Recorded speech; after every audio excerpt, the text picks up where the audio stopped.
আমার হাজব্যান্ডের সঙ্গে আমি যে গত 2 দিন আগে সিনেমা দেখতে গিয়েছিলাম, এটা নিয়ে তোমরা অনেকেই খারাপ কমেন্ট করেছো, আর অনেকেই এটাও বলেছো যে আমার সব ব্লগই তোমরা দেখতে, কিন্তু সিনেমা দেখতে যাওয়ার এই ব্লগটা তোমাদের একদমই পছন্দ হয়নি। আর অনেকে ভালো কমেন্টও করেছো, আমি সবার ক্ষেত্রে বলছি না, তবে যারা খারাপ কমেন্ট করেছো আমি তাদের উদ্দেশ্যে একটা কথা বলতে চাই। আমি কিন্তু আমার হাজব্যান্ডের সঙ্গেই সিনেমাটা দেখতে গিয়েছিলাম, আর সবথেকে বড় কথা হচ্ছে আমরা আলাদা কোয়ালিটি টাইম স্পেন্ড করার জন্যই বাইরে গিয়েছিলাম। হ্যাঁ, এটা হয়তো তোমরা বলতে পারো যে আমি বোরকা পরে যাইনি বা মুখ ঢাকা দিয়ে যাইনি। হ্যাঁ, এটাই আমি সম্মতি দিচ্ছি যে এটা হয়তো আমার ভুল হয়েছে বা আমার এটা অন্যায় হয়েছে বা এটা আমার গুনাহ হয়েছে যে আমি বোরখা পরে যাইনি বা আমি কোনো মুখ ঢাকা দিয়ে যাইনি, আমি একেবারেই খোলামেলাভাবে গিয়েছিলাম।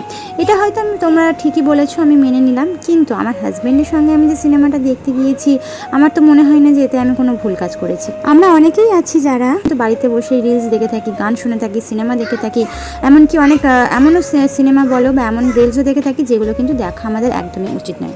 তবে সবাই কিন্তু এতটাও ভদ্র নয় যে যতটা ভদ্র ভদ্র কমেন্টগুলো তোমরা করছো, তাই না? তো আমরা বাড়িতে বসেও কিন্তু রিলস দেখে থাকি, তাই বাড়িতে বসে যে রিলসগুলো আমরা দেখি বা সিনেমাগুলো দেখি, এতে যদি কোনো অন্যায় অপরাধ না হয়ে থাকে, তাহলে আমি আমার হাজব্যান্ডের সঙ্গে গিয়ে যদি কোনো সিনেমা দেখতে যাই বা কোথাও ঘুরতে গিয়ে থাকি, এটাও আমার কাছে মনে হয় না যে আমি খারাপ কিছু করেছি।